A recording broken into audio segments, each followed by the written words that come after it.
John McEnroe is taking a virtual stroll down memory lane, playing AI versions of his former self from his 5 best seasons. So this concept of me playing against myself and sort of reminiscing in a way and sort of experiencing thought processes that were good, bad, and ugly. You cannot be serious! But also having some fun with it, that seemed appealing. So that's why we're all here today. Let's do this. Bring it on, man.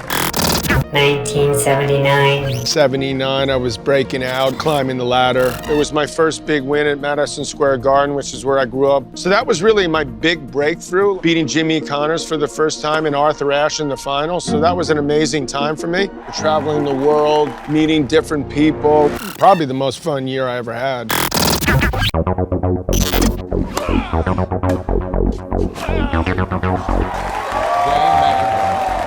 For this event, Johnny Mac was scanned and motion captured. His strokes were analyzed and converted into digital data, then programmed into a robotic return system. Easy piece of cake. 1981. 81 ended up being the first year I became #1, so that's obviously huge. I had never won Wimbledon, so winning that in 1981, I knew when I walked off that court, I'm the best player in the world. It's nice to sort of get to a place you're not sure you ever get to. It was an exciting time in tennis. Borg was this swashbuckler. The aura of him was amazing.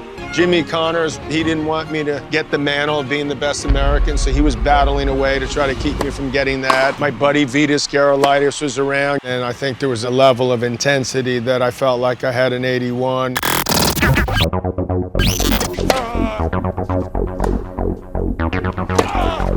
Game, virtual McEnroe. Hey, yeah, that's no way to treat your older self.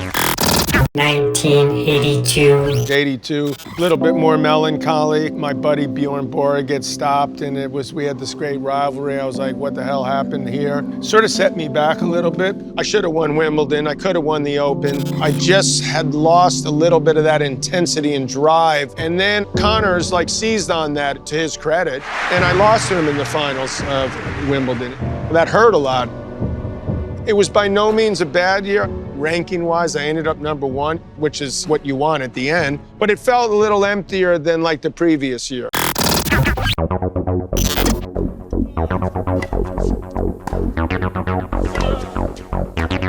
Yes, that's it. Game, McEnroe. 1984. And then 84, I sort of felt like I put it all together, so that was like the best tennis I ever played. I was winning pretty much everything. With 82 wins and 3 losses, this season is considered by some to be the best of all time. All of a sudden, I'm like, wait a minute, this is actually what I've dreamed of doing. But still, it felt a little bit empty. When you're trying to be the best at something in any sport, in my opinion, it's tough to get it right. You know, if you want to have sort of a life, you're putting so much time and effort mentally and physically into what you're doing, you need to. That cost me in the end because I wanted more to life than just, being the best at something.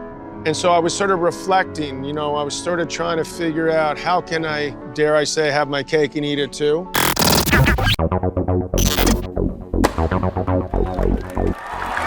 Game, virtual McEnroe. There you have it. John just surfed 95 miles per hour. 1992. 92 was important in a lot of ways. It was the polar opposite of 79. It's like every match I played almost was sort of like, this could be the last match I play at this event. Am I even going to go to Australia again? Am I ever going to play Wimbledon? Am I going to play the US Open? That type of feeling puts more pressure because you realize this is your last chance. John McEnroe,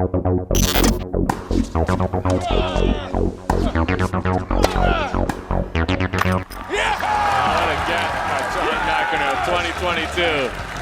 An incredible way to finish this one out. How would McEnroe in his prime match up against the greatest of all time? These are the unanswerable questions that will go into sports history forever. How would he have done against Laver or Sampras, Novak or Roger, Rafa? I mean, the ultimate test is you want to put yourself against the best, and I'd like to think that I would have adapted. 2022, John McEnroe wins the match. This is the perfect thing. It allows me to sort of reminisce, have some fun, appreciate it more, which I don't think I did enough of when I was at the top of the game.